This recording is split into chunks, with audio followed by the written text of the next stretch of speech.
نہ دیکھو دنیا کی طرف، دنیا رلا دیتی ہے، نہ راضی کرو بندوں کو، بندے تھکا دیتے ہیں، نہ پیچھے بھاگو ہر وقت دنیا داروں کے، یہ انسان کو کمزور کر دیتے ہیں۔ وہ تو کریم ہی بڑا ہے، 2 آنسو زمین پر بعد میں گرتے ہیں، بندے کے گناہ سارے پہلے معاف فرما دیتا ہے۔ یاد رکھنا، کسی شخص کی بلیک میلنگ کا کبھی شکار نہ ہونا، کبھی کسی کی میٹھی اور مسجع مکفہ باتوں کا شکار نہ ہونا۔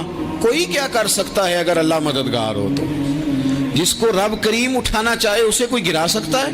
ہم یہ ڈرے ڈرے سہمے سہمے پریشان فیصلہ کرنے کی طاقت نہیں، مجھے چلنا چاہیے کہ نہیں، اٹھنا چاہیے کہ نہیں، کرنا چاہیے، اٹھ باندھ کمر کیوں ڈرتا ہے؟ پھر دیکھ خدا کیا کرتا ہے۔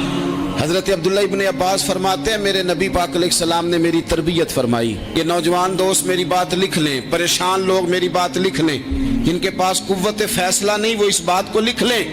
حضرت عبداللہ ابن عباس فرماتے ہیں میرے نبی پاک علیہ السلام نے مجھ سے فرمایا تھا، عبداللہ سن، اگر ساری دنیا مل کے تیرا کوئی نفع کرنا چاہے، کر نہیں سکتی جب تک میرے رب کی رضا نہ ہو۔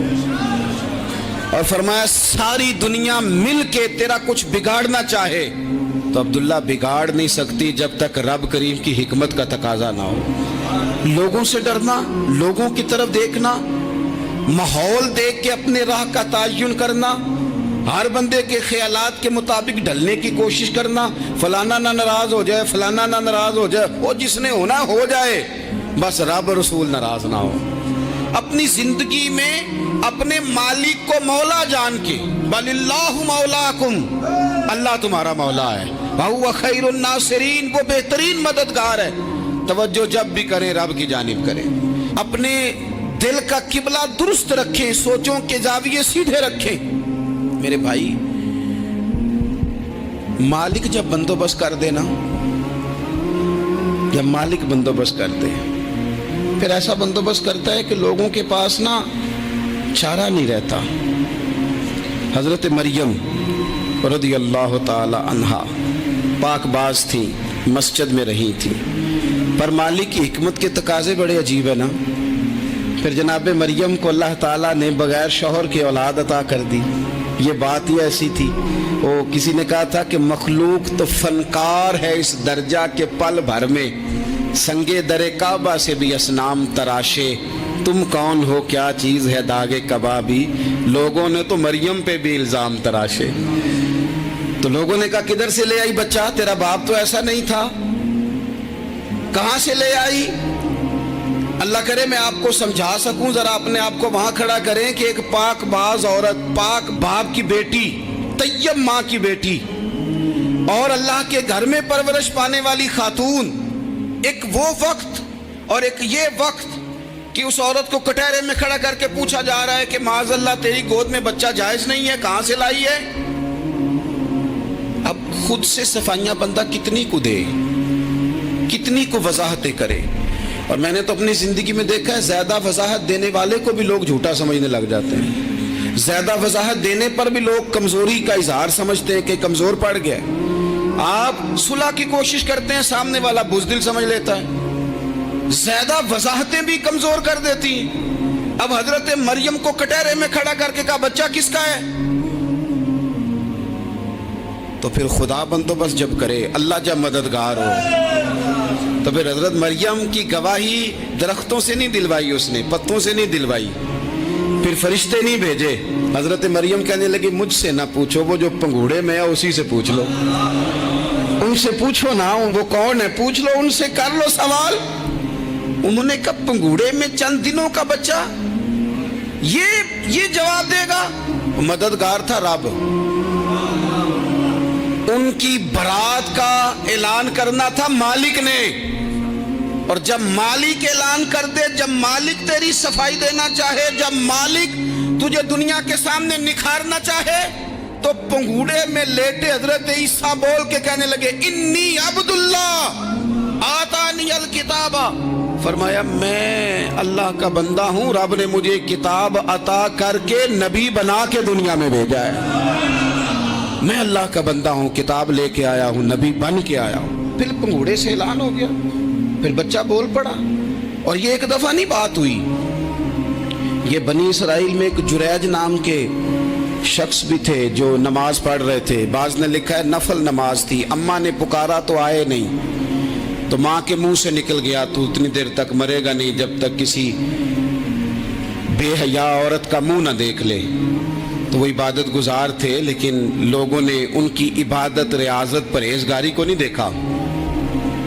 بس ایک عورت کو بھیج کے الزام لگوا دیا. وہ عورت آیا جایا کرتی تھی, اب آ جاتی ہیں عورتیں, مسئلہ پوچھنے کی نیت سے بھی آ جاتی ہیں. ماحول میں کچھ جگہ ایسی بھی ہیں جہاں عورتیں دم کرانے کے بہانے آ جاتی ہیں. وہ خاتون آتی جاتی تھی اس خانقاہ پہ, آستانے پہ, یہ بخاری میں موجود ہے. پھر اس نے کہا میری گود میں جو بچہ ہے یہ انہی کا ہے. مجھے بتائیں کیسے بندہ وضاحت دے. حالات خراب ہو گئے, لوگ کٹیا جلانے لگے, ماحول اور طرح کا بن گیا. میرے نبی پاک علیہ الصلوۃ والسلام فرماتے ہیں پھر اس رب کے بندے نے کہا مالک تو کریم ہے, تیری مشیت کا تقاضا آیا جو میری ماں نے جملے بولے تھے, پر اب میں وضاحت دینے کے قابل نہیں رہا, اب تو ہی کرم کرے گا تو دروازہ کھلے گا. تو وہ چند دنوں کا بچہ پنگوڑے میں بول کے کہنے لگا میں اس درویش کا نہیں, میں تو فلانے چرواہے کا بچہ ہوں, وہ جو بکریاں چراتا ہے. رب کی مدد کو پکاریں, اپنے ساتھ اپنے مالک کی مدد کو شامل کریں, تھوڑے رزق پر بھی گزارا اچھا ہونے لگ جائے گا. سارے لوگ آپ کو گرانے کی تدبیریں کر رہے ہوں گے اور مالک آپ کو عزتیں عطا فرما دے گا. اس کی بارگاہ سے حکمت کا تقاضا اور ہو جائے گا. ہم نے ساری زندگی لوگوں کو راضی کرنے میں گزار دی, ساری زندگی بڑھاپا آ گیا بچوں کو پالتے, اور بچوں نے آخری عمر میں کہہ دیا ابا اگر کوئی ڈھب کا کام کر لیتے تو آج ہمارے دن بھی پھر نہ جاتے. ساری زندگی گزار دی بہن بھائیوں کو راضی کرنے میں, ساری زندگی گزار دی ذمہ داریاں اٹھانے میں. ان کو 99 دفعہ دیا, ایک دفعہ نہیں دیا تو انہوں نے کہہ دیا تو نے تو کبھی دیا ہی نہیں, تو تھا ہی نہیں. ساری زندگی محلے داروں علاقے والوں کو راضی کرنے میں گزار دی. اور میں نے ایسے لوگ بھی دیکھے دین کے لیے وقت گزارا, لیکن جب بڑھاپے میں دانت کام نہ کرتے تھے تو وقت کے مفتیوں کو بھی مسجدوں کی کمیٹیوں نے کہہ دیا اب آپ کی سمجھ نہیں آتی, ہم نے خطیب کو یور رکھنا ہے. میں کہتا ہوں کہ جتنے درد سے آپ امیر کو اپنی کہانی سناتے ہیں نا, اور جس طرح آپ کے آنسو بات کرنے سے پہلے گر جاتے ہیں کہ غریب ہیں, بچیاں ہیں, کاروبار نہیں, او میرے سنگیو, اس سے آدھے آنسو اپنے رب کی بارگاہ میں بکھیرو, اس کے حضور عرض گزار ہو جاؤ, اس سے طلب کرو. ایک وقت انسان پر زندگی میں ایسا آتا ہے کہ اسے یوں محسوس ہوتا ہے کہ میرا سایہ بھی ذرا سا پیچھے ہٹ گیا ہے. اسے یوں لگتا ہے کہ میں کسی سہارے پہ ہاتھ ڈالتا ہوں تو وہ بھاگ جاتا ہے مجھ سے. لیکن مالک کی بارگاہ ایسی عظیم بارگاہ ہے, رب رسول کے آستانے اتنے بڑے ہیں کہ آپ جب وہاں کشکول طلب دراز کرتے ہیں تو جھولی پھیلانے میں دیر لگتی ہے, ان کو بھرنے میں تو کوئی دیر نہیں لگتی. ہم نے اپنا سوچ کا قبلہ ہی دنیا کو بنا لیا ہے.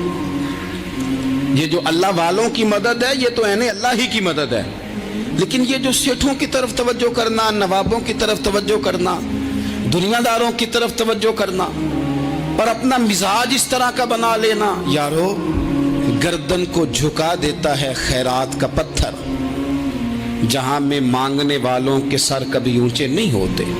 اور اقبال کہتے ہیں غیرت ہے بڑی چیز جہانے تگ و دو میں, پہناتی ہے یہ فقر کو تاج سردارا.